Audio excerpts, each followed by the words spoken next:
연초부터 이제 무거운 얘기를 시작을 해야 될 것 같습니다. 요거는 그 글로 아래에 설명드렸으니까 글로 읽으셔도 되고요. 현재 부동산 투자 비중은 이제 20년도에 제가 그런 말씀 드렸죠. 남은 토지를 앞으로 2년 동안 매도를 하시고 다 떠나자. 그죠? 제가 좀 주택 매도 의견을 좀 일찍 드렸지만은 그래도 어쨌든 토지가 완전 빠져나가는 시기는 적정했던 것 같습니다. 이후에 제가 10에서 20%, 한 20%가량을 천천히 뭐 급하실 것도 없고 매수해 가는 전략을 취해야 되는 이유는 앞으로 이제 스마트 시티에 대해서 여러분이 검색해 보시면은 앞으로의 국토부에서도 발표한 자료가 있습니다. 이거는 제가 나중에 한번 올려드릴 테니까 보통 자율주행과 드론시티 등등 우리가 조금 기존의 도시와 다른데 왜냐하면 새로운 지역을 개발하는 게 더 수익성이 높은 이유는 드론이나 자율주행을 하려면 구획화가 되어 있어야 되거든요. 그죠? 뭐를 하든. 근데 기존의 도시를 리모델링해서는 스마트 시티로 만들기가 좀 힘들 것 같습니다. 그래서 여전히 공무원들의 이런 땅 따먹기들은 계속 될 것이다. 그런 도시는 어디에 맞냐면은 땅값이 매우 싼 지역을 개발하지 땅값이 높은 지역을 개발하지 않거든요. 그러니까 아주 좋죠. 저희들한테는 아주 자산 10%만으로도 투자해도 그것이 개발이 안 될 수도 있지만 개발이 되었을 때 왜냐하면은 개발이 안 될 땅을 뭐 자산의 막 70%, 80% 가지고 있다. 그거는 또 안 좋습니다. 그냥 자산에 조금씩만 하고 투자해 놓으시고 요즘에 이제 농막 좋지 않습니까? 농막 같은 거 하나 갖다 놓으시고 여러분 이용도 하시고 농막 정말 좋은 것 같습니다. 저도 농막 있지만요. 한 5년간 아파트 매수 의견은 없을 겁니다, 여러분. 그리고 저는 일본의 모델로 갈 가능성이 매우 커지고 있다. 커졌다. 아니 이미 끝났죠. 정말 짧았던 기간이 요때였는데 5년. 그리고 지금 여기에 대한 해석이 여러분 조심해야 될 게 2008년에 오르고 12년까지 어쨌든 장기 하향시키면서 막아냈어요. 장기 하향 이렇게 막아내기도 하는데 이후에 다시 상승했거든요.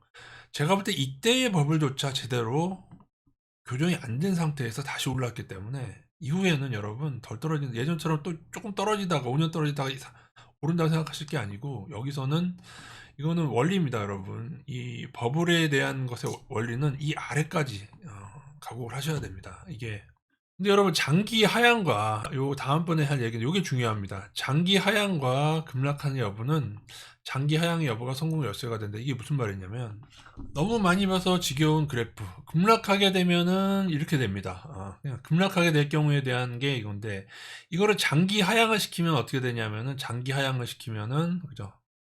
한 10년에 거쳐서 하향시킨다고 봅시다. 그러면 어떻게 돼요? 바닥이 여기가 되는 거예요. 바닥이 높아지죠. 왜냐하면은 장기 평균 가격은 높아지니까 어쨌든 간에 최대한 늦추면 늦출수록 바닥을 높일 수가 있는 거예요. 이게 바로 여러분 경착륙과 연착륙의 차이죠. 이게 경착륙, 그죠? 이건 연착륙. 연착륙하게 되면은 경매로 넘어가거나 파산자들이 좀 줄어들 수가 있어요. 그죠? 조금씩 떨어지니까 대비가 된단 말이에요. 그죠? 이렇게 확 경착륙해버리면 어떻게 돼요? 경매가 속출하기 때문에 이 과매도가 나오는 거예요. 평균 가격에서 떨어지는 일들이 나오는 거예요. 그래서 사실은 이것도 위험한 얘기입니다. 예를 들어서 지금 한 30% 정도 떨어진 가격에서 2023년도에 한 추가로 23년 집값 대비 50% 매수 시기다. 근데 이 이론에 의하면은 아닌 거예요. 그죠? 여러분 1년 만에 그래서 작년으로 1년 만에 집값이 50%가 떨어져 버리면은 무슨 일이 일어나냐면은 경매가 많이 나와야 돼요. 그죠? 버티고 버티다가 파산하는 사람들이 앞으로 1, 2년간 그거 찍고 바로 올라버리면 모르겠지만은 그러지 않으면은 되게 무책임한 얘기입니다. 제가 볼 때는. 차라리 연착륙 하면은 기간이 길어지고 그죠? 그런 거예요. 이해되시죠, 여러분? 되게 중요한 얘기를 말씀드리는 겁니다. 경착륙 하면은 적정가보다 더 떨어질 수 있고 그죠? 근데도 이제 예를 들어 마이너스 70%까지 예를 들어서 그렇게까지 떨어지지 않겠지만 올해 고점 때 마이너스 70%까지 떨어지지 않겠지만 근데 만약 그런 일이 발생하면은 이 아래 그죠 경매에 있는 것들 잘 노려보면은 마이너스 80% 마이너스 90%까지 차일 수가 있겠죠. 근데 올해는 일어나지 않을 거고 어, 연착륙이 실패하면은 한 3, 4년 후에 나타날 수는 있겠죠. 그죠?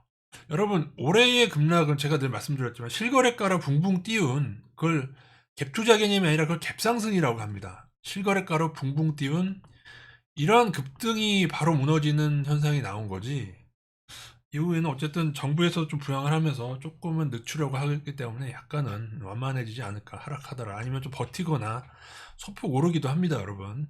근데 아직 실거래가 제도가 일부는 이제 수정이 되고 있는데, 그것을 제 생각에 실거래가 제도가 제대로 손봐지면은, 허수거래가 손봐지면은 반등은 없다고 봐야 돼요. 반등은 없다고 봐야 되는데, 실거래가 제도의 단속이 좀 늦어질 경우에는 이런 식으로 잠깐 반등하는 경우도 있을 수가 있습니다.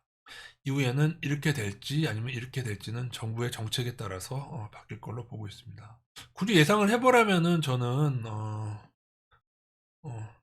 대부분은 반등 못하고 일부 지역, 투기 세력 남아있는 지역은 좀 반등 신호가 날 것 같아요. 그러면서도 아주 급하진 않을 것 같고, 올해는 조금 완만하게도 약간 침체가 올 것 같아요. 좀 떨어지긴 떨어지는데 훨씬 더 완만하게 떨어지다가 버티다가, 올해는 아니고, 아니, 내년이죠. 2023년은 아니고 24, 25년경에 버티고 버티다 또 한 차례 급락하고 이런 식으로 하면서 연착륙하려 했지만은 그래도 시간 되면은 충격이 오고, 그런 식으로 해서 좀 길게 끌어서, 제 생각에 아파트는 일본처럼 될 가능성이 큰데, 상가 같은 경우는 조금은 더 바닥이 일찍 올 수 있지 않을까. 뭐 좀 더 많이 급락할 수도 있고요, 코로나 때문에.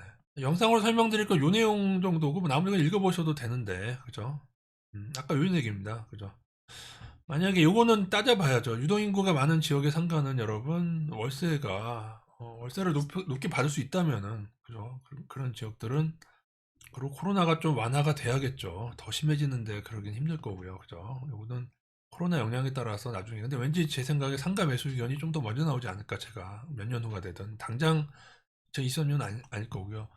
일부적 요런 얘기는 또 나중에 또 자세히 지도를 통해서 하도록 하겠습니다. 그리고 요거 중요한 얘기인데, 대공황급 추격이, 이게 부동산만 버블이 아니잖아. 코인도 버블이 있었고 나스닥도 버블이 있었고, 우리 보면은 요거 좀 슬픈 얘기지만은, 아버지는 부동산으로, 어머니는 주식으로, 아들은 코인으로 망하기 때문에, 이게 여러분 가계의 위기입니다. IMF는 기업의 위기였잖아요. 지금은 가계의 위기이기 때문에 많은 가정이 파산하고 신용불량자가 속출될 겁니다. 단 정부가 개입을 하겠죠. 아홉 번째도 되게 중요한 얘기인데, 홍익희 교수님이 요번에 하락하는 기전하고 인플레 요걸 정확히 맞추셨거든요. 2년 전에 영상 보시면 아는데, 그분이 한 얘기가 하나 있습니다. 몇 년도인지 내가 까먹었는데 70년대가 그런 것 같아요. 그때 인플레로 금리를 올렸어요, 이렇게. 올렸던 금리를 다시 잠시 내렸더니 더 큰 물가 상승이 와서 금리를 더 크게 올려줬던 경우. 그때가 아마 그걸걸요, 여러분. 그 뭐냐, 미국이 한번 거의 금리가 20%된 적이 있었잖아요. 아마 그때 얘기인 것 같아요. 제가 나중에 한번 찾아서 이것도 설명드리겠습니다. 그래서 홍익희 교수님 얘기로는 2023년에 금리를 크게 내리는 일은 없을 거다. 내리더라도 조금 내리는 척 하던지, 그죠?